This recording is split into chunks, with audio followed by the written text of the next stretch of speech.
अस्सलाम वालेकुम। Programme face to face के साथ मैं हूं कोमल सलीम। नाज़रीन, स्मॉग ने इस वक्त पंजाब के मुख्तलिफ इलाकों में जाल फैला रखा है, जिसकी वजह से फ़िज़ाई आलूदगी और एयर क्वालिटी इंडेक्स मुतासिर हुआ है। वहीं शहरियों की सेहत पर भी मुज़र असरात मुरतब हो रहे हैं, मगर गौरतलब अमर ये है कि इस स्मॉग की वजह सरहद पार यानी भारत से आने वाली हवाएं हैं जो स्मॉग से अट्टी पड़ी हैं।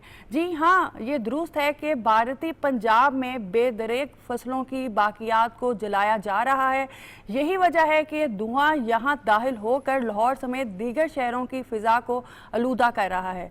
दूसरी जानिब अगर पंजाब हुकूमत की बात करें तो माहौलियाती तहफ़्फ़ुज़ के लिए दिन रात एक किया जा रहा है, मगर भारतीय हवाएँ माहौल को आलूदा कर रही हैं। इस सारी सूरत हाल के हवाले से बात करेंगे हम अपने आज के प्रोग्राम में। हमारे साथ मौजूद हैं सीनियर जर्नलिस्ट खालिद फ़रूकी साहब, अब उनके साथ हैं सीनियर जर्नलिस्ट सजाद अनवर साहब। अस्सलाम वालेकुम। जी वालेकुम अस्सलाम। सबसे पहले तो बहुत शुक्रिया आप दोनों का आज अपना कीमती वक्त हमें देने का। खालिद फ़रूकी साहब, आपसे शुरुआत करेंगे। इस वक्त जो पंजाब की सूरत हाल है पोल्यूशन के हवाले से, स्मोक के हवाले से और बिलखसूस अगर हम बात करें लाहौर के हवाले से, तो क्या लगता है आपको कि इसमें भारत की जो फसलें हैं उनके धुएँ की बाकियात का जो है वो कितना बड़ा हाथ है? ये देखिए, ये हर दफ़ा ये इशू हमारे यहाँ बन जाता है और भारत इससे इनकार करता रहा, लेकिन उसका इनकार जाहिर है कि उन्होंने तो एक इनकार अपनी लापरवाही को उन्होंने तस्लीम नहीं करना। जो उनकी मिस्टेक्स हैं उनको वो तस्लीम नहीं करते, लेकिन हम जानते हैं कि जैसे ही वहाँ से ये फसलों की बाकियात जो है उनको जब जलाया जाता है तो उसका धुआं जो है वो पोल्यूशन पैदा करता है और पूरे रीजन के लिए करता है। और न सिर्फ ये कि वो अब ये कोई सिर्फ पाकिस्तान की तरफ से ये कहना नहीं था। लास्ट ईयर आपको पता है कि उनको इस बारे में ख़त भी लिखे गए वहाँ की हुकूमत को कि भाई आप इस सूरत हाल को कंट्रोल करें। इस साल भी मरियम नवाज बिल्कुल, वो इस साल भी, लेकिन अब वो अगर मैं ना मानू वाली अगर बात होगी तो फिर तो जाहिर है कि इसका कोई हल नहीं। और ये सिर्फ ये नहीं कि लाहौर में और पंजाब के हमारे जो शहर जो हैं, बल्कि इसके अलावा ये दिल्ली तक मुतासिर करता है। अब जाहिर है कि दिल्ली के लोग जब वो कहेंगे कि भाई आप जिम्मेदार हैं अपने ही सूबे के, अपनी ही स्टेट को वो कहेंगे, तो फिर उनको इनकार नहीं करना चाहिए। इसमें एक तो यह है कि ये जो ज़री फुजला जिसे कहते हैं, ये बाकियात जो है फसलों की, ये इसमें इसकी जिम्मेदारी बनती है। फिर यह है कि जो हमारी इंडस्ट्री है, ये अगर हम समझें कि इसको ज़्यादा से ज़्यादा जो गवर्नमेंट इस वक्त कोशिश बड़ी कर रही है, आपको पता है कि जो हुकूमत ने बड़ी कोशिश की वो ये कि वो जो पुरानी जो सनतें थी जहाँ पे जिनके जो असरात हैं, जो माहौल पर बड़े मुज़र असरात हैं, उनको कम करने की कोशिश की जा रही है। इसी तरह जो कोयले का इस्तेमाल है, गैस का इस्तेमाल है, जो डीज़ल का इस्तेमाल है, इसको कम करने की कोशिश की जा रही है। इसके नतीजे में मैं समझता हूँ कि लाहौर में तो सूरत हाल काफ़ी इस साल बेहतर रही है। और गुज़श्ता साल जो हालात बने थे, इस साल क्योंकि पेशगी कुछ इकदाम किए गए, फिर इसके लिए एक एनवायरमेंटल प्रोटेक्शन फोर्स वज़ीर आला ने बनाई, तो उसने भी बड़ा काम किया है। और उसके कंट्रोल करने की वजह से आप देखिए कि यहाँ लाहौर में आपको पता है कि बड़ा शहर है और इसमें बेशुमार तरक्याती काम जो है, मंसूबे जो हैं इस वक्त हो रहे हैं। सड़कों की तामीर व मरम्मत का काम हो रहा है, नई नई सोसाइटीज़ बन रही हैं। अच्छा, कुदरती तौर पे जहाँ पे ये इतने तरक्याती अपना हो रहे होंगे, काम हो रहे होंगे, वहाँ पे चीज़ें कुछ ख़राबी की तरफ भी जाएंगी। लेकिन जितना हुकूमत ने कोशिश की इनको कंट्रोल करने की, कि जहाँ पे मिसाल के तौर पे सड़कें बन रही हैं, वहाँ पे मैं देख रहा था कि जौहर टाउन के इलाके में या ऐसे कुछ इलाकों में जहाँ सड़कें बनी, वहाँ ये बाकायदा तौर पे साथ इंतज़ाम किया गया कि वहाँ पानी का छिड़काव होता रहे, ताकि वो मिट्टी जो है, धूल जो है, वो फ़िज़ा में ना शामिल हो। और इसी तरह से जो सनतों के हवाले से मैं कह रहा हूँ कि हुकूमत इक़दाम कर रही है। एक बड़ा काम जो इस वक्त होने जा रहा है, इस वक्त हो भी रहा है, और पंजाब हुकूमत की तरजीहात में जो चीज़ शामिल है वो हमारी ट्रांसपोर्ट जो है इसको जदीद करना है। आपको मालूम है कि जो हम पहले ट्रांसपोर्ट जिस तरह की इस्तेमाल करते थे उसमें डीजल का इस्तेमाल ज़्यादा था। और अभी जो ट्रांसपोर्ट है, ट्रांसपोर्ट जो है वो एनवायरनमेंट फ्रेंडली है, एनवायरनमेंट फ्रेंडली। अच्छा, अब ये जब जितना ये काम, और इसी तरह से मोटरसाइकिल कल्चर जो आया, बाइक्स का जो कल्चर आया है, वो भी बड़ा हेल्दी है। तीसरा एक मैं समझता हूँ कि बीजिंग जैसे शहर में, जैसे वहाँ पे उन्होंने स्मोक को और इस तरह की जो माहौलियाती आलूदगी है इसको कम करने के लिए वहाँ पे जो काम किया था, वो वहाँ पे उन्होंने साइकिलिंग जो है कि आप साइकिल पे सफ़र करें शहर में। हमारे यहाँ थोड़ा सा बदकिस्मती ये हुई कि पिछली हुकूमतों की मिस्टेक्स की वजह से हमारे यहाँ जो साइकिल वाले के लिए जगह नहीं छोड़ी गई, फुटपाथ हमारे यहाँ कम से कम होते गए। इसको लेकिन अगर वहाँ पे बीजिंग की जिस तरह से आप बात कर रहे हैं, तो अगर हम वहाँ पे देखें हालिद फरूकी साहब, तो वहाँ पे स्टूडेंट्स भी जो हैं, इवन जो लोग बिल्कुल सही इवन है। जो लोग ऑफिसेज में जाते हैं वो भी साइकिल्स का इस्तेमाल करते हैं, प्रॉपर कार्ड होता है, उसको रिचार्ज करते हैं, फिर कार्ड चार्ज करते हैं और फिर जाते बल्कि हैं। आपको मैं ये बताऊं, ये जो हमारी मेट्रो बनी है जी। इसमें भी जहां स्टेशन है इसके वहां उसके साथ ये जगह मौजूद है जहां पे आप वहां से वो ले सकते हैं, बाइक वहां से ले सकते हैं। उसमें बदकिस्मती से उस तरह अमल दरामद नहीं हो सका। अच्छा, यहाँ पे ये भी तो बड़ा इशू है ना, यहाँ पे हम लोग समझते हैं कि जी अगर हम साइकिल चला रहे हैं तो ये कोई बेइज्जती की बात है, बेइज्जती हो गई है, हाँ, इंसल्ट हो गई है हमारी। मेरे ख्याल के माइंडसेट जो है ना लोगों का, वो भी चेंज होना बड़ा जरूरी है। इसको तब्दील करने की जरूरत है। और मेरा ख्याल है कि इस वक्त लोगों को जो सबसे ज्यादा समझने की जिस चीज की जरूरत वो ये है कि देखिए, इससे जितनी स्मोक से जितनी बीमारियां फैली हैं, इस पे अगर आप दूसरी एक और अहम बात यह है कि हम सारी जिम्मेदारी हुकूमत पे क्यों डाल देते हैं, हम खुद क्यों नहीं कुछ करते। हम बहुत से काम जो है वो खुद कर सकते हैं। अब हमें ये पता है कि स्मोक की वजह से लंग्स की प्रॉब्लम आती है, स्मोक की वजह से ब्लड प्रेशर का प्रॉब्लम बन रहा है, स्मोक की वजह से डायबिटिक के पेशेंट जो हैं ये बढ़ रहे हैं। हम ये भी जानते हैं कि स्मोकिंग से हार्ट के जो पेशेंट हैं वो बढ़ते हैं, क्योंकि वो ऐसे ज़रात जो हैं वो ब्लड के अंदर दाखिल हो जाते हैं, तो उसके नतीजे में ये सारी बीमारियां फैलती हैं।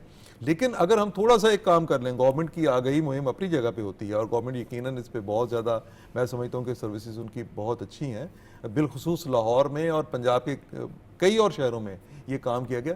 लेकिन एक मास्क है ना, अगर हम मास्क का इस्तेमाल जो है, सिर्फ हमने देखा कि जो कोरोना का एक वबा आई थी उसमें सभी लोगों ने मास्क यूज़ किए, सबने मास्क यूज़ किए।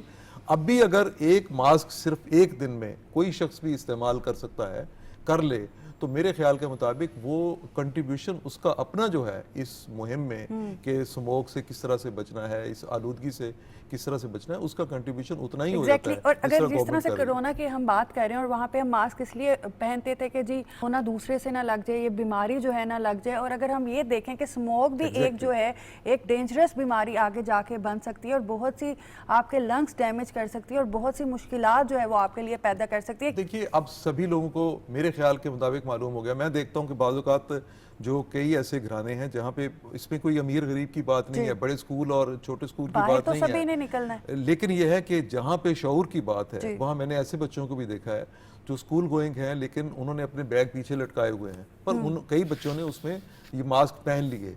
यानी उसने अपने थोड़े से जो, या उसके पेरेंट्स ने उसको बता दिया कि अभी तुमने मास्क पहन के जाना है।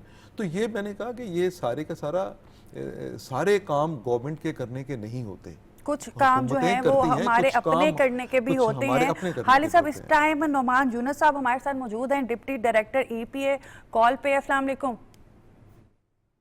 जी मैडम। नोमान साहब, जिस तरह से आप गुफ्तगू सुन रहे थे, आपसे ज़रा हम बारीकी से बात कर लेंगे, टेक्निकल बात कर लेंगे, क्योंकि आपका ये डिपार्टमेंट है और आपको चीज़ों का हमसे ज़्यादा और बेहतर अंदाज़ा है।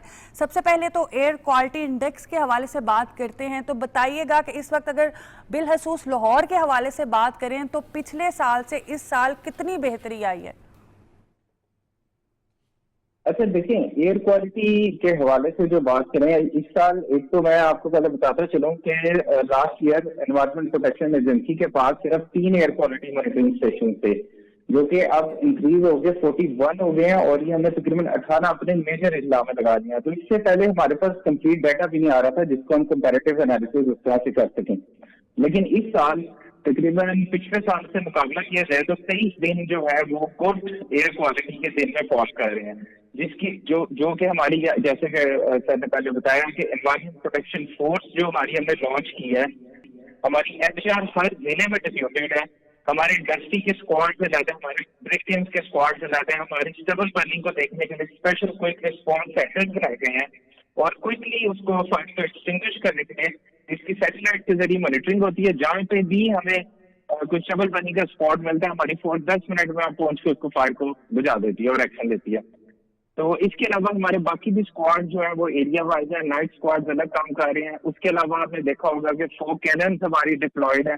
तो इन सब इंटरवेंशन की वजह से अब हमारा जो EQI है वो तकरीबन 10-23 दिन हमें जो अभी एनालिसिस बता रहा है वो बेहतर आया पिछले साल से। अच्छा, इस वक्त जो एक बड़ा प्रोजेक्ट और वाज़ा हमें नज़र आ रहा है पंजाब गवर्नमेंट का, स्पेशली लाहौर में, वो है एंटी स्मोक गन्स का। इस हवाले से बताइएगा कि ये मंसूबा जो है इसको शुरू करने की क्या वजह है, और इससे अगर हम स्मोक के हवाले से बात करें तो जिस स्पेसिफिक एरिया में एंटी स्मोक गन का जो है वो अगर हम कहें कि विज़िट होता है या वहाँ पे ये अपना जो है वो चक्कर पूरा करती है, तो कितना फ़र्क पड़ता है स्मोक के हवाले से? जी, सबसे पहले तो मैं आप लोगों को इसमें एक बेसिक कॉन्सेप्ट बताना चाहूंगा कि बेसिकली फोक कैनन है क्या।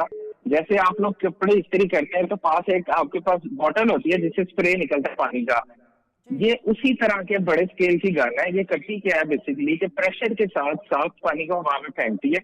हवा में जो मोरले डस्ट के पार्टिकल्स हैं, जो कि पंजाब का सबसे बड़ा मसला है डस्ट पोल्यूशन, इसमें पार्टिकुलर मैटर्स PM10 होते हैं जो कि हवा में नमी के साथ मिलकर स्मॉग बनाते हैं, और हवा चूंकि नहीं चल रही होती सर्दियों के टाइम पे तो वो एक अलग सा मलगम बन जाता है जो कि आपको इनहेल करते हैं तो आपको इरिटेशन और सारे इशू होते हैं।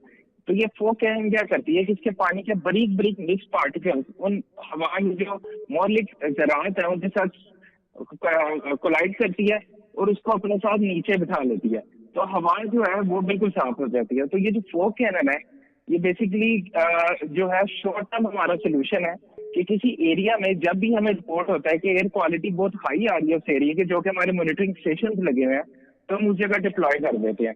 तो वहां पे हमने जब इसको डिप्लॉय किया, अभी हम तकरीबन ठोकर पे जो टाउन में काना में स्टडी कर चुके हैं, 45% बेहतरी आती है इसमें पार्टिकुलर मैटर में जो हवा में पाया जाता है। अच्छा, ये तो अभी शुरुआत है जैसे हम कह सकते हैं स्मोक के मौसम की। अभी आगे आगे जो है वो जब फोग और स्मोक मिक्स होंगी तो ज़्यादा जो है वो सूरत हाल डेंजरस हो सकती है। इस हवाले से बताइएगा कि आने वाला लाए अमल जो है वो EPA डिपार्टमेंट का क्या है? अब क्वेश्चन प्लीज रिपीट कर दें कि डिस्कशन आ गई।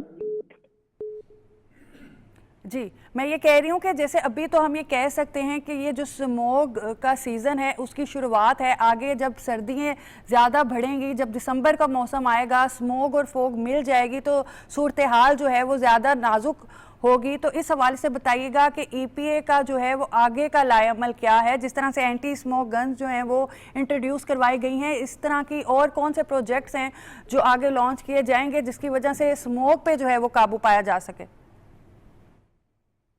अच्छा, देखिए इसमें जो पिछले सालों की हमारी स्ट्रेटेजी होती थी कुछ साल पहले की, वो ये होती थी कि जब स्मोक का सीजन आता था तो हम एक्शन स्टार्ट करते थे। अभी हमने लास्ट ईयर से हम पूरे साल से काम कर रहे हैं, तो प्री स्मोक सीजन से हमने इस पे कार्बनियां जो हमारे मेजर पोल्यूशन सोर्सेज है, जैसे कि इंडस्ट्रीज है, एग्रीकल्चर है, ट्रैफिक है, ड्रिंकिंग है, हमने इनका डिफरेंट स्क्वाड रिक्रूट करके इनका पोल्यूशन का लेवल हवा में कम करने की कोशिश की है, ताकि स्मोक के दिनों में हमें जो बैकग्राउंड पोल्यूशन है वही कम मिले। अब जब स्मोक का सीजन आ जाएगा हवा स्टेगनेंट हो जाएगी। ये बेसिकली ऐसे ही होता है जैसे हवा साकिन हो जाती है। आप एक एग्जांपल इसकी ऐसे ले लें कि जैसे जग में हम दूध डालें तो वो हिलाए तो वो नीचे बैठ जाता है। तो बेसिकली सर्दियों में ये पोल्यूटेंट जो है नीचे बैठ जाते हैं, जब सांस लेते हैं हम सांस लेते हैं, और जब तक बारिश नहीं होती या तेज हवाएं चलती वो उसमें मिक्स नहीं होते और उनकी कंसंट्रेशन नहीं होती। तो बेसिकली इस तरह की सूरत से बचने के लिए हमारे पास अब स्मोक मैनेजमेंट कुछ प्लान है। एक तो हम ये कर रहे हैं कि हमारा एयर क्वालिटी फोरकास्टिंग। बहुत शुक्रिया नुमान साहब। जी सजाद साहब, आपसे आप आगे बढ़ाएंगे। जिस तरह से अभी हम बात कर रहे थे भारत के हवाले से, तो भारत ने पहले जो है वो आबी जारियत की जो हमने देखा, पूरी दुनिया ने देखा, उसके बाद अब फ़िज़ाई आलूदगी जो फैला रहा है, इस हवाले से आप क्या कहेंगे? जी बिल्कुल, ये तो पड़ोसी होने की वजह से ख़राब पड़ोसी होगा तो आपके ऊपर एक डैमेजिंग पोजीशन आपकी होगी, अच्छा पड़ोसी होगा तो कोई फ़ायदा होगा। इंडिया के साथ हमारा ये वाला जो मामला है, ये चूँकि हम आसपास रहते हैं और ख़ुद इंडिया भी तो भुगत रहा है। अगर आप देखें फ्लड आया था तो आधा पंजाब उनका भी डूब गया था। अब ये जो स्मोग है ये दिल्ली से लेकर मुल्तान तक फैली हुई है। खुद जो 3 स्टेट्स हैं इंडिया की वो सफ़र कर रही हैं इसके साथ साथ हम भी सफ़र कर रहे हैं। कभी लाहौर आगे होता है पोल्यूशन में तो कभी दिल्ली आगे होता है। तो ये एक अपनी जगह पे बात है, लेकिन देखें हमने नेचर के साथ बहुत सारे खिलवाड़ किए हैं सब ने मिलके। ये जो एनवायरनमेंट है, इसकी बात आज से 20 साल पहले जब होती थी तो लोग कहते थे कि ये एनजीओज ऐसे फंड कमाने के लिए बात करती हैं, लेकिन आज एनवायरनमेंट ने हमें गले से पकड़ लिया है। ये हमें अंदाज़ा भी नहीं था कि इस तरह से होगा कि ये जो आपका अक्टूबर नवंबर है, 2 महीने हमारे मौसम के इंतहाई खूबसूरत और खुशगवार महीने होते थे। मानसून के बाद और सर्दियों से पहले एक बड़ा मोतदल माहौल, एक वेदर होता था और बड़ा शानदार होता। लेकिन कुछ सालों से आप देखें तो ये हो गया है कि हम सांस भी नहीं ले सकते इन 2 महीनों में, और ये एक तरह से 5वां मौसम बन गया है हमारे लिए भी और इंडिया के लिए भी। और इसकी वजूहात जो हैं वो जैसे बांग्लादेश के लिए बीजिंग में ये पूरे रीजन में जो है जी ये जी सूरत-ए-हाल पूरे पैदा रीजन हो में गई। है, लेकिन यहाँ पे जो जिस तरह की हम फेस कर रहे हैं ना, ये वाली बहुत थिक किस्म की एयर, ये यहाँ पे ज़्यादा है। उधर भी है, उधर जो बेसिकली अर्बन सेंटर्स होते हैं वो सारे उनका एयर पोल्यूशन का निज़ाम जो होता है वो गड़बड़ होता है, थर्ड वर्ल्ड में तो ख़ास तौर पे। लेकिन आप ये देखें ना कि हमारे तो वो इलाके जो कि सरसब्ज हैं, मैदानी इलाके तो हैं, स्पेशली पंजाब जो कि जहाँ पे एग्रीकल्चर का Exactly. एक लंबी बेल्ट है, ये फूड बास्केट है, वो सारी की सारी हमारी हवा ख़राब कैसे हुई? हमने सबसे पहले अपना पानी ख़राब किया है। ये जो हमारा वाटर पोल्यूशन है, आप देखें कि कभी सोचा था हमने कि पानी ख़रीद के पिएंगे? आज देहात में भी पानी जो है वो एक फ़िल्टर्ड पानी लोग पीते हैं। वो डायरेक्ट जो हम पानी एक पीते होते थे ज़मीन से निकाल के नल के ज़रिए, टैब के ज़रिए, वो नहीं कोई भी पी रहा। पानी को ख़राब किया, हवा को भी ख़राब किया।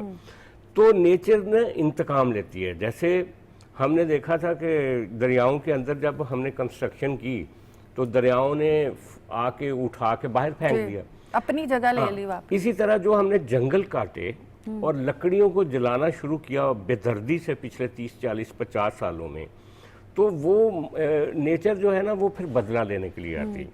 तो ये जो हो रहा है इस वक्त, ये मैं समझता हूँ कि ये एक, इसको बोलते हैं इंटरनेशनली टेम्परेचर इन्वर्जन, कि ज़मीन ठंडी हो जाती है। इन 2 महीनों में आप देखें तो सर्दी की वजह से ज़मीन ठंडी होती है, दिन छोटे होते हैं, रातें लंबी होती हैं, जो सूरज की लाइट है वो कम होती है, हिद्दत कम होती है। उसके नतीजे में जो हवा होती है हमारी, ये इसकी भी एक जैसे दरिया होता है ना, इसी तरह हवा की भी एक स्ट्रीम होती है। वो नीचे से पोल्यूशन वगैरह 12 साल के 12 महीनों में पोल्यूशन हमारे यहाँ एक जैसी होती है, लेकिन हवा खुली हुई होती है ऊपर, तो वो सारी की सारी हवाओं में मुंतशर हो जाती है और हम सुबह उठते हैं तो फ्रेश एयर मिलती है। लेकिन इस मौसम में इन 2 महीनों में ये होता है कि जो ज़मीन के ऊपर ठंडी हवा होती है, ऊपर एक गर्म हवा की लहर एक ढक्कन की तरह हो जाती है, जिसके नतीजे में जो जितनी आलूदगी जो हवाओं में बिखर जाती थी वो फिर बिखरती नहीं है, वो ठहर जाती दरम्यान में। वो हमें यूं नज़र आता है कि जैसे हमारे सामने हमें सांस लेने में दिक्कत हो रही होती है। तो उसके लिए ये जो पंजाब गवर्नमेंट इकदाम कर रही है, मैं समझता हूँ कि ये बड़े प्रोग्रेसिव प्रोजेक्ट्स हैं इनके, और इसके नतीजे में जो शहरियों को थोड़ा इसकी जो ये जो खौफनाक किस्म की स्मोग है उससे रिलीफ तो मिलता है, लेकिन कोशिश अब हमें ये करनी है आने वाले वक्त में फॉरेस्ट ज़्यादा से ज़्यादा जंगल उगाना पड़ेगा जी। नेचर के साथ जो हमने खिलवाड़ किए वो वापस हमें उस साइकिल की तरफ जाना पड़ेगा, और अपने जैसे पानी को ख़राब किया उसी तरह हवा को हम ख़राब कर रहे हैं। जैसे फारूकी साहब ने कहा कि अभी वज़ीर आला साहबा ने यहाँ इलेक्ट्रिक गाड़ियों का सिलसिला शुरू किया है, बाइक्स का सिलसिला शुरू किया है। ये इलेक्ट्रिक व्हीकल्स की टेक्नोलॉजी बहुत सस्ती है। मुझे समझ नहीं आती कि पाकिस्तान अपनी गाड़ियाँ क्यों नहीं बनाता, अपनी बाइक्स, और ये हर चीज़ तो हम इंपोर्ट कर रहे हैं। पाकिस्तान को इलेक्ट्रिक उस पे चले जाना चाहिए, ग्रीन एक एनवायरनमेंट पे चले जाना चाहिए, तभी जाके एक बचत होगी। और इंडिया वालों को भी, इंडिया वाले ये जो हम फसलें जलाते हैं हमारी तरफ तो कम हो गया, इन्होंने ड्रोन टेक्नोलॉजी एक ली और एक मॉनिटरिंग की, वो उनको भी करना चाहिए।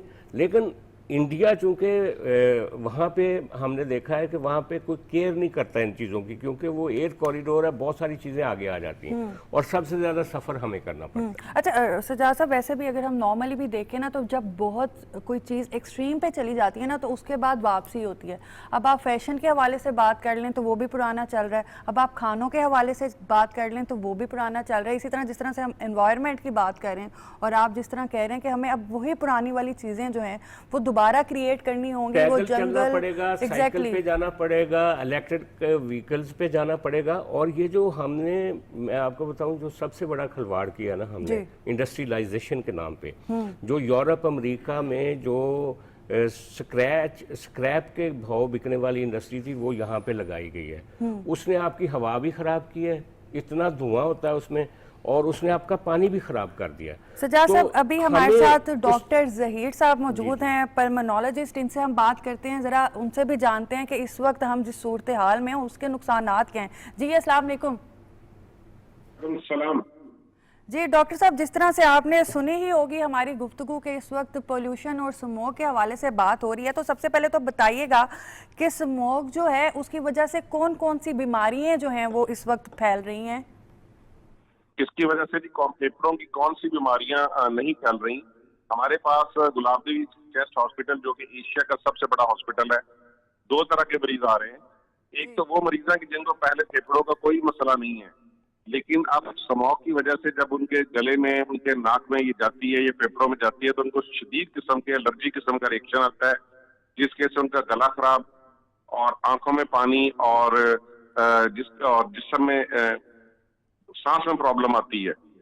उनको हम सिम्टोमेटिक बेस के ऊपर ट्रीट करके घर भिजवाते हैं। लेकिन ज्यादा प्रॉब्लम हमें जिन मरीजों की आती है वो हैं जिनको पुराना फेफड़ों का मसला, जैसे एस्थमा है, सीओपीडी है, पुरानी टीबी के हैं, और कोविड के बाद जिनके लंग्स खराब हैं। घरों में वो ठीक थे, स्टेबल थे, थोड़ी सी दवाई के ऊपर, लेकिन स्मोक की वजह से उनके फेफड़े बहुत ज्यादा मुतासर हुए, उनको हॉस्पिटल की तरफ रश करना पड़ा, जिससे उनकी ऑक्सीजन की डिमांड बढ़ गई। घर में बगैर ऑक्सीजन के थे, लेकिन यहाँ पे आके उनको ऑक्सीजन जो है वो काफी हाई मिकदार में लगानी पड़ रही है, और उनकी रिकवरी भी लेट हो रही है। पहले वो 5-7 दिनों में ठीक होकर घर चले जाया करते हैं, लेकिन अब उनको टाइम ज्यादा लग रहा है। लिहाजा हमें दोनों तरह के मरीजों को देखना पड़ रहा है, आउटडोर में नए मरीजों को और इमरजेंसी में और वार्डों के अंदर जो पुराने मरीज हैं उनको। अच्छा डॉक्टर साहब, बताइएगा कि स्मोक की वजह से क्या सांस की बीमारी जो है वो मुस्तकिल भी हो सकती है? देखें, मुस्तकिल तो ऐसा नहीं होती लेकिन अगर किसी पेशेंट के अंदर इनबिल्ट एलर्जी है और इस पे ये बहुत ज्यादा उसको ये ऐसे एरिया में चला गया, जैसे लाहौर के भी डिफरेंट पॉकेट्स है ना जी, कहीं पे 250 है और कहीं पे 700 है, और उससे जरा 1 घंटा 2 घंटे वेरी हाई पोल्यूटेड एरिया के अंदर गुजार लिया और उसके अंदर बहुत ज्यादा बर्डन चला गया है स्मॉग वाले पार्टिकुलेट का, तो उसकी वजह से हो सकता है कि उसको मुश्किल अस्थमा हो जाए और उसको फिर लंबे अरसे के लिए या बहुत देर तक जो है वो सांस की जो इनहेलर वगैरह होते हैं वो लेने पड़े, ये मुमकिन है। अच्छा डॉक्टर साहब, इसके साथ साथ सबसे अहम बात जो है वो ये बताइएगा कि इस सारी सूरत हाल से अब जो स्मोग है वो तो अब है जेन्युइन मसला है, हुकूमत इस पे काम तो कर रही है, लेकिन हमें किस तरह से ये बचा जा सकता है? क्या जो है प्रिकॉशंस हमें इख्तियार करनी चाहिए? जैसे हमारे अमायदीन और हमारे अरबाब इख्तियार बहुत कर रहे हैं। डेफिनेटली जब इस तरह के मसाइल आते हैं, डॉक्टर तो सिर्फ इलाज ही कर सकते हैं, लेकिन इसको बेसिकली पॉलिसी के लेवल पे, इसको सनती तौर पे और इसको ज़रई लेवल के ऊपर हल करने की जरूरत है। जैसे मुझसे पहले भाई बात कर रहे थे कि आपको अपनी गाड़ियों को इलेक्ट्रिक पे शिफ्ट करना पड़ेगा 50% कम से कम, और इसी तरह जो किसान हैं उनको ऐसे सीडर देने पड़ेंगे जो जिसमें अपनी फसलों को जलाए नहीं बल्कि फसलों का जो बाकियात है उनको दबा दें या उसके साथ शामिल कर दें। और इसके अलावा ग्रीन फर्टिलाइजेशन या अर्बन फर्टिलाइजेशन की तरफ हमें बहुत ज्यादा जाना पड़ेगा। लेकिन बात ये है, डॉक्टर अगर मैं बात करूं तो एडवाइस फिर यही होती है कि अक्टूबर से लेके दिसंबर या जनवरी का जो महीना होता है, फेफड़ों के जो मरीज हैं, गुर्दे के मरीज हैं, दिल वाले मरीज हैं, वो बहुत ज्यादा बाहर ना निकलें। बात का भी होता है कि आप वॉक करने के लिए जाते हैं कि चलो जी सैर कर लूं, तो सैर करना भी आपने उस वक्त इन दिनों में नहीं जाना। अपने घर का में बैठ के आपने AQI मालूम करना है कि आपके एरिया का AQI है कितना, एयर क्वालिटी इंडेक्स। अगर वो 200 से या 250 से ज्यादा है तो आप घर के अंदर एक्सरसाइज कर लें, जो वो कुछ कर लें, लेकिन आपने बाहर नहीं निकलना। हाँ, अगर निकलना हो तो आम मास्क नहीं लेना, ये आम मास्क जो 2.5 pm का पर्टिकुलर साइज होता है जो हमारे फेफड़ों को डैमेज करता है उसको नहीं रोकता। उसके लिए आपने N5, हमें पता है N95 मास्क जो कोविड में हमने इस्तेमाल किया वो इस्तेमाल करके लेना है।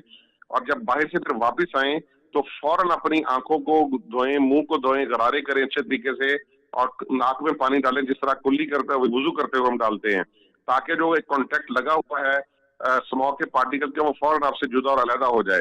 और अपने इनहेलर, अपने नेबुलाइजर जो इस्तेमाल कर रहे हैं उनका इस्तेमाल अच्छे तरीके से दोबारा से शुरू कर दें अपने किसी भी दूसरे डॉक्टर से पूछ के। अच्छा, इसी तरह अगर डॉक्टर साहब हम बच्चों के हवाले से बात करें तो चलें, बड़े तो घर में बैठ जाएंगे या ऑफिस में अपना बचाव कर लेंगे, लेकिन जैसे बच्चे हैं उन्होंने स्कूल्स भी जाना है, एकेडमीज भी जाना है, फिर थोड़ी देर के लिए कहीं बाहर खेल कूद के लिए भी जाना है, तो बच्चों के लिए क्या किया जा सकता है? बच्चे में फिर उसमें मैं यही बात करूंगा कि बच्चों को देखें जी, कुछ बच्चे एक तो वो हैं, ये यूनिसेफ की रिपोर्ट मौजूद है कि जो सब कॉन्टिनेंट एरिया में स्मॉग के दिनों में अक्टूबर और जनवरी के महीनों में जो बच्चे पैदा होते हैं उनके लंग्स की डेवलपमेंट वैसी थोड़ी सी मुतासर होती है। और जो बच्चे स्कूल जा रहे हैं तो उनको कोशिश ये करें कि बाइक के ऊपर या साइकिल के ऊपर ना जाएं, वो बंद वैगन के अंदर जाएं, कोई ऐसी बंद गाड़ी में जाएं कि जहां पे उनका स्मोक का एक्सपोजर ना हो।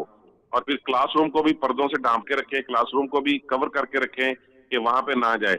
और जिस एरिया में एयर क्वालिटी इंडेक्स बहुत खतरनाक हद तक ये माहिर माहौलियात ही हमें बता सकते हैं ज्यादा है, तो फिर इन दोनों में टाइमिंग चेंज कर दें कि जब ट्रैफिक के लोड ज्यादा होता है, स्मोक ज्यादा होती है, तो उस वक्त स्कूलिंग टाइम को जरा बदल के कुछ ऐसे टाइम पे कर दें जब स्मोक का लेवल कम हो। बहुत शुक्रिया डॉक्टर साहब। जी नाज़रीन, अभी चलते हैं एक ब्रेक की तरफ, के बाद अपने प्रोग्राम को आगे बढ़ाते हैं।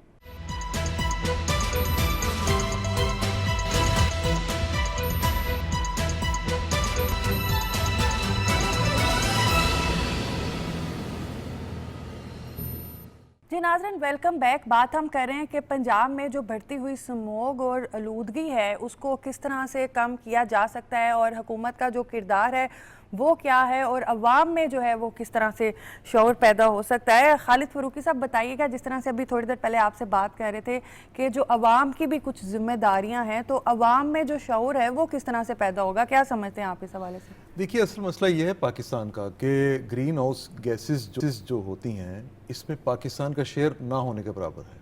ये ओवरऑल एक पूरी दुनिया का मसला। जब आप पंजाब का सिर्फ जिक्र करते हैं तो महसूस ये होता है कि ये सिर्फ पंजाब का इशू कहीं ना बना हो। ये पंजाब का सिर्फ इशू नहीं है बल्कि पूरे इस रीजन का इशू है।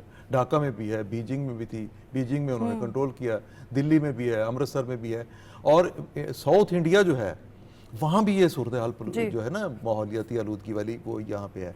अच्छा, यहाँ पंजाब में जो इकदाम हो रहे हैं बेसिकली उसमें कुछ इकदाम हमें बड़े अच्छे नज़र आते हैं, लेकिन मैं ये समझता हूँ कि क्योंकि हमारे यहाँ सबसे बड़ा मसला एक जो है ना आबादी का है, आबादी बहुत ज़्यादा है, फैसिलिटीज़ वो नहीं मिल सकती जो कि तरक्की याफ्ता मुल्कों में होती हैं।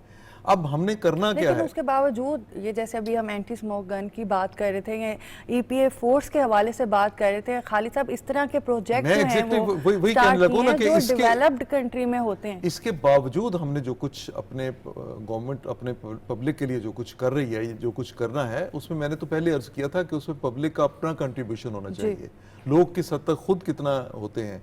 पर मैं समझता हूँ कि कुछ काम जो है ना, जैसे हम समझते हैं कि एक टाइम हम जानते हैं कि ये सर्दियों की छुट्टियां होती हैं, दिसंबर में जाके हो जाती हैं, कुछ गर्मियों की छुट्टियां होती हैं, शायद सर्दियों की छुट्टियों की इतनी ज़रूरत सर्दी की वजह से नहीं रह गई, इसकी ज़रूरत अब ज़्यादा बन गई है स्मोक की वजह से और फोग की वजह से।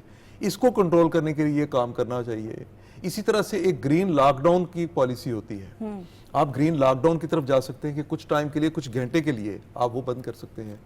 आप ये काम कर सकते हैं, हुकूमत ये काम कर सकती है कि जितनी मैक्सिमम जो पब्लिक प्राइवेट ट्रांसपोर्ट है इसका सड़कों पर आना कम करे, इसका दौरानिया मुकर्रर हो सकता है कि इतने घंटे के लिए ये आ सकती है। यूनिवर्सिटीज़ लाहौर में कई एक ऐसी हैं जिसमें गवर्नमेंट ने जब उनको थोड़ा पाबंद किया, कोर्ट से भी ऑर्डर किए, तो उन यूनिवर्सिटी ने ये किया कि उन्होंने अपने स्टूडेंट्स को बाउंड कर दिया कि हर स्टूडेंट अपनी गाड़ी लेके और बाइक लेके यूनिवर्सिटी में नहीं आएगा, बल्कि जब इतने स्टूडेंट होंगे तो फिर वो एक गाड़ी पे आ सकते हैं। या फिर यूनिवर्सिटीज़ को पाबंद किया गया कि वो अपनी बसें जो हैं वो लेके आएँ।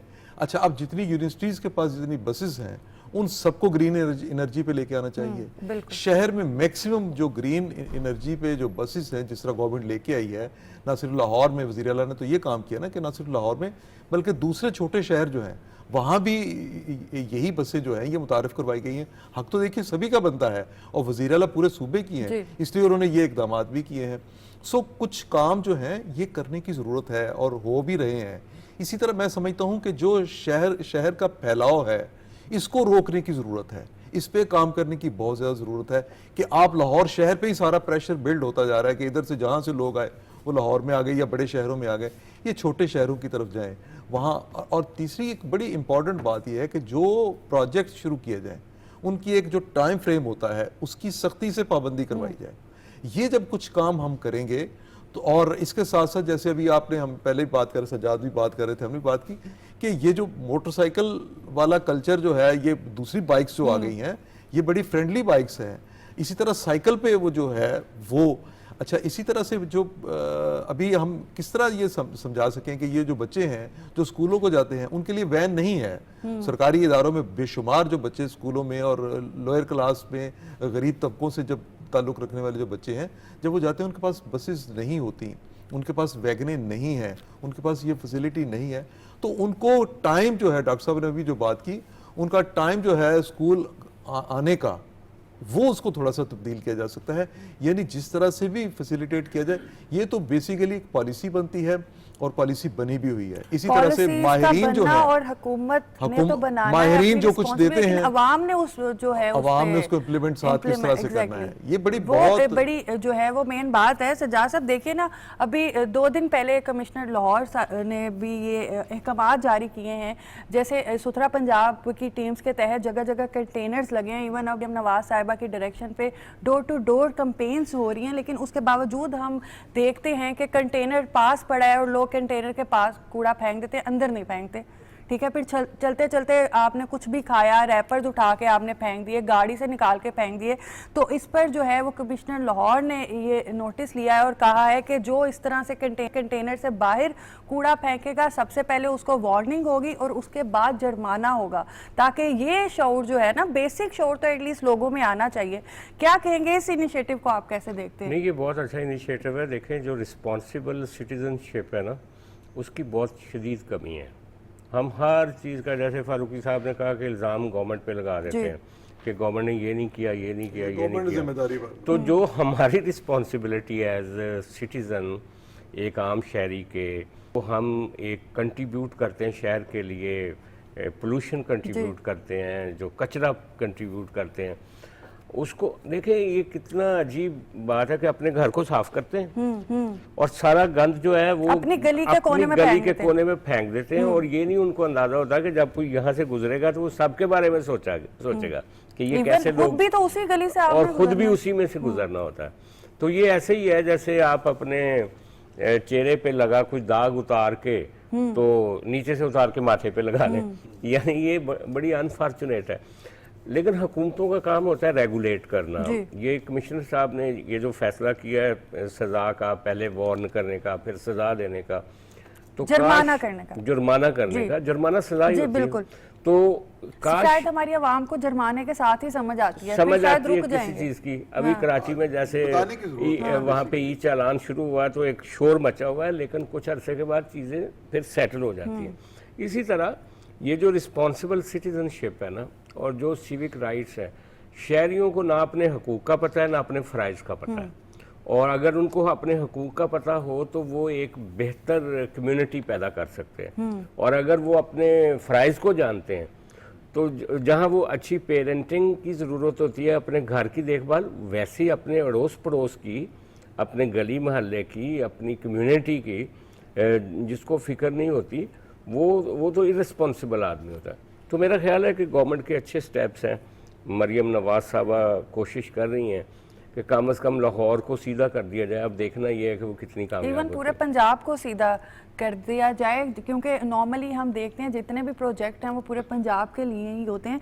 अच्छा खालिद साहब, इसी बात को आगे बढ़ाएंगे। बड़ी हमने ट्रांसपोर्ट से पोल्यूशन के हवाले से, स्मोक क्यों पैदा हो रही है इस हवाले से। अब स्मोक और पोल्यूशन की एक बड़ी वजह जो है वो भट्टे भी हैं, ईंटों के भट्टे, जिस पे आज से पहले उस तरह से फोकस नहीं किया गया। अब EPA की तरफ से ये अहकामात तकरीबन 1 से 1.5 साल पहले जारी हुए कि ज़िगज़ैग फार्मूले पे जो है वो भट्टों को ले जाया जाए। फिर सीनियर वज़ीर जो हैं वो खुद इसको देख रही थी, और उन्होंने भी, हमने पिछले दिनों क्लिप देखा कि उन्होंने बताया कि भट्टा अभी एक बहुत बड़ा माफिया होता है पीछे के। उन्होंने कहा जी आए देख लेते हैं कौन हमारा भट्टा बंद करवाता है। तो उन्होंने कहा मैं खुद गई और मैंने जो है वो भट्टा बंद करवाया।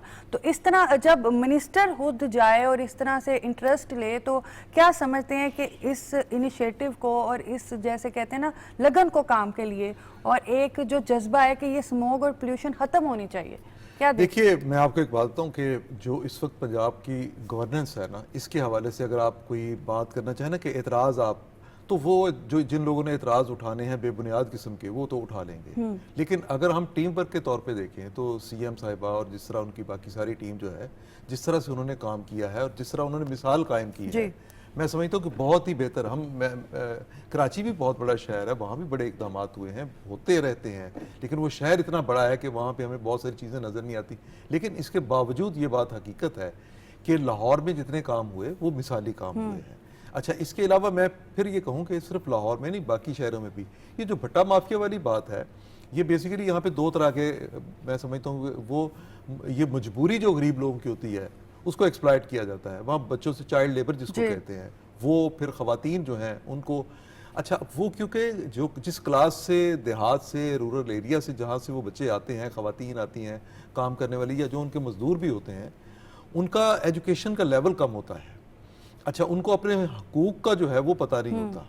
सो ये जो लोग वहाँ पे भट्टा माफिया जो है, जिसको माफिया कहने पर मजबूर हो गए हैं, वो उनको हर तरह से एक्सप्लॉइट करता है। उनको सैलरी कम दी जाती है, उनको उजरत जो मिलनी होती है वो कम होती है, उनको एक बंदी बना के रखा जाता है। एग्जैक्टली, तो उनको बल्कि एक ठेके पे लिया जाता है। एक जो भट्टा है वो दूसरे भट्टे पे उतने ही अपने बंदे, किसी वक्त भी नफरी जो है वो बेच देता है उनको कि जनाब इतने बंदे मैं तुम्हें भेज रहा हूँ। ये जो चीज़ें हैं, इस पे मैं समझता हूँ कि जो इस वक्त हुकूमत ने अपने लेबर डिपार्टमेंट के थ्रू या जो मुतलका बाकी जो महकमे हैं उनके थ्रू जितने काम किए हैं, इसमें सिर्फ एक ही काम नहीं हुआ कि आपने वो जो पोल्यूशन है इसको रोकने का काम किया, बल्कि इसके साथ साथ जो बड़ा काम जो इस पे हो रहा है वो ये है कि जो एक्सप्लॉयटेशन जो है बच्चों की और ख़वातीन की, मजदूर जो ख़वातीन है, वो भी कम हुई है। अच्छा, अब ये जो किसी भी वजीर का इंटरेस्ट लेना होता है, वो इसलिए मैं समझता हूँ कि एक बड़ा, मुझे जो इस गवर्नमेंट की, जो पंजाब गवर्नमेंट स्पेशली जो मुझे इस पे नज़र आ रहा है और जो नए चेहरे नज़र आए,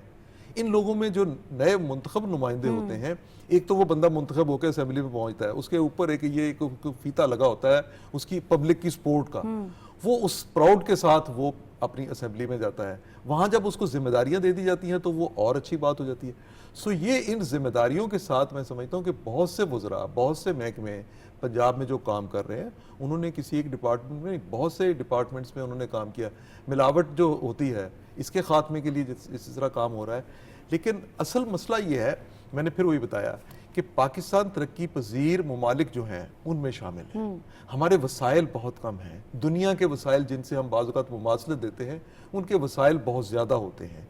अच्छा, और तीसरी बात जो है वो ये कि जो कुछ उन्होंने किया माहौलियाती आलूदगी पैदा करने में, पूरी दुनिया के माहौल को जिस तरह से उन्होंने तबाह किया है, उसमें पाकिस्तान जैसे ममालिक जो हैं, यहाँ पे हमारे बेमौसम की बारिशें और शिद्दत की बारिशें, क्लाउड बर्स्ट जो जिसको हम कहते हैं, वो शुरू हो गया। हमारे यहाँ सैलाब जो आए हैं, हमारे जितने अब ये सैलाब जो आ रहे हैं, ये क्या है? इसी अभी भी जो सैलाब आया, तारीख का एक बड़ा सैलाब, और अगला साल जो आ रहा है, इसमें जो बारिशों के बारे में जो कहा जा रहा है वो यही है कि वो बारिशें पिछले साल की निस्बत भी ज्यादा होंगी।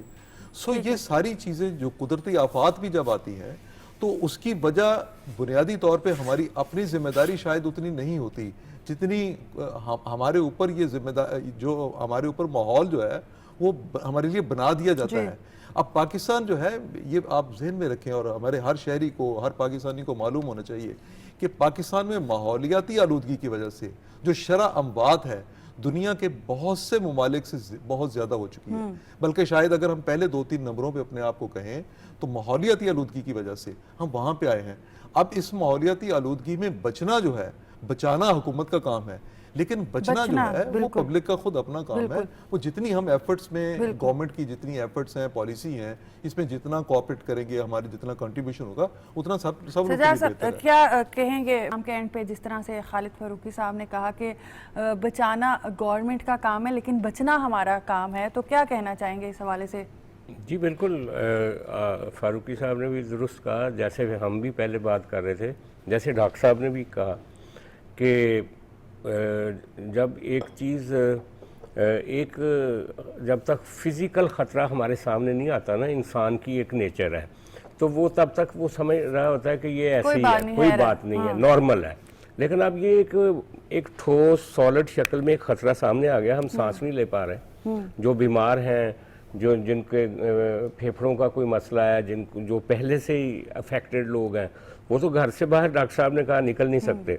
तो ये मुसीबत जो बिल्कुल दरवाजे के ऊपर खड़ी है ना, कहीं कहीं है तो लोग कहते हैं कि अच्छा ठीक है उसके साथ है ना, हमारे साथ नहीं है। लेकिन वही जो हम बात कर रहे हैं कि इट्स अ स्लो पॉइजनिंग। लेकिन एक घर के 10 फर्द है ना अगर, तो एक जरूर अफेक्टेड होता है। तो जब घर में प्रॉब्लम आती है तो फिर सबको समझ आ जाती है। बल्कि ये हिडन सी एक डिजीजेस जो है ना, हिडन डिजीज, वो उसमें ज्यादा बंदा शिकार हो रहा है। ये डायबिटिक का जो इशू है, इसको तो वैसे ही कहा जाता है किलर एक डिजीज है, तो ये इसकी वजह से ये डिजीज बढ़ रहा है, ब्लड प्रेशर बढ़ रहा है। हमने जो मौसम के साथ किया ना, जैसा मैंने पहले कहा, उसी तरह नई बीमारियां आ रही हैं, वो बीमारियां जिनको पहले कभी सुना ही नहीं गया था।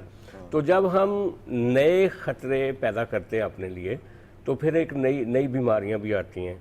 और फिर आपने देखा होगा कि पहले हर हॉस्पिटल में कोई एक वार्ड होती थी जो लिवर को डील करने के लिए, अब पूरे हॉस्पिटल्स लिवर के लिए बने हुए हैं, दिल के लिए बने हुए हैं, शुगर के ये जो मरीज़ होते हैं उनके लिए अलग हॉस्पिटल बने हुए हैं। तो उसकी रीज़न है, वजह ये है कि हमने अपनी तरफ आते हुए ये बढ़ते हुए बीमारियों के खतरे से बचने की कोशिश नहीं की, बल्कि उस जौहर में छलांग लगा। बहुत शुक्रिया सज्जाद साहब। यही एक मैसेज है कि हमने जो है वो बचने की कोशिश नहीं की और हमने उस खतरे में जो है वो छलांग लगा दी है। जिस तरह से अभी स्मोग है, पोल्यूशन है, और ये इसकी बहुत सी वजह हम खुद भी क्रिएट करते हैं। जिस तरह से हम बता रहे हैं कि कूड़ा फेंकते हैं, कूड़ा जलाते हैं, फिर उसके बाद गाड़ियाँ जो हैं उनके इंजन का ख्याल नहीं रखते, फिर धड़ाधड़ जो है वो बाइक्स को लेके निकलते हैं। पब्लिक ट्रांसपोर्ट जैसे मरियम नवाज साहिबा ने स्टार्ट की है इन्वायरमेंट फ्रेंडली, उसका इस्तेमाल नहीं करते। और हम एक जो माइंड सेट है ना, उसकी बड़ी ज़रूरत है तब्दील होने की, जो हम समझते हैं कि जी अगर हम साइकिल पे जाएंगे तो हमारी बेइज्जती है,